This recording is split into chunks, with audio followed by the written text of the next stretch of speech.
entering a new habit of writing the 3-minute sermon. It's been a fun exercise. So here's what I've got. The ascension and music, the importance of music in 3 minutes. I think about how many times in the last 8 years I have dropped kids off at things, right? Summer camp, friends' houses, the babysitter, the church nursery, the birthday parties. I calculated this while I was preparing this. Between Jason and I think we have done at least 3,200 school drop-offs already. Like that's a lot of dropping people off, all right? I'm sure you understand this too, right? And as you know, if you have been in the lives of many children, sometimes that kind of thing goes really well, and sometimes it does not. Sometimes you drop your kids off somewhere and they run off without another thought of your existence to do whatever it is they came to do. And sometimes they cling to your leg, crying and screaming, "Mommy, don't leave me," casting a very long shadow on whatever is about to come next in your day, right? They recover in about 90 seconds, and it takes the average adult about 3.5 hours. But I thought about that when I read this scene from the Ascension, right? Today is Ascension Sunday. This was such a win for Jesus in the great drop-off game, right? Jesus, leaves. Totally. Just blasts off to heaven. And his disciples just kind of joyfully go on their way, right? They go off to the temple to worship what they're going to do without another thought about it. Luke mentions this almost as an aside, it's not even almost worth mentioning that Jesus has departed. I love thinking about this.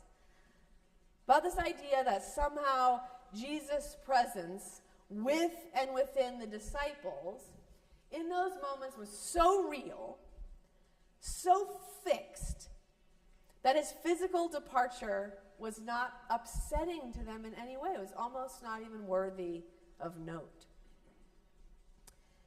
And I was thinking about how that's a great way to think about what we're doing here in this community, what we're doing here when we come to worship, what we're doing here in the work of discipleship.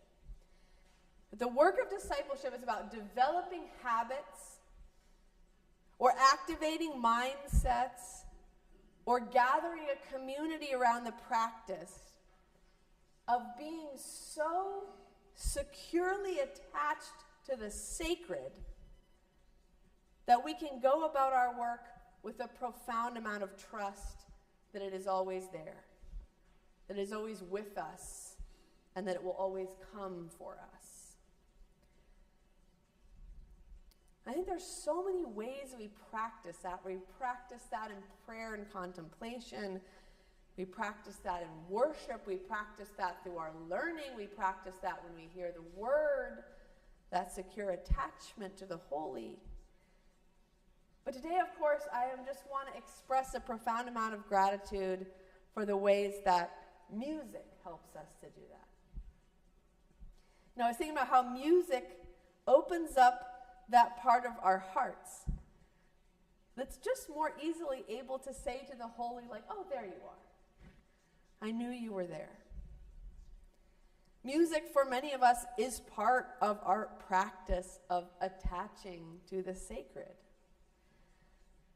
But I think here in the church, it's a little bit different than other types of music. It's not just about a momentary experience of awe. Sacred music, congregational music, takes that point of connection to the sacred and brings it into a community, right, where gratitude and sharing and refining and conversation and prayer allows it to move ever more deeply inside our souls.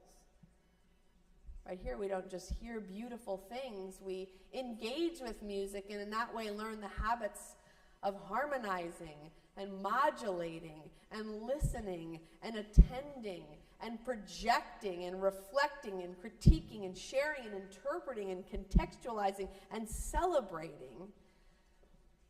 And all those things allow the shared experience of music to lift us all up, to fill us all up.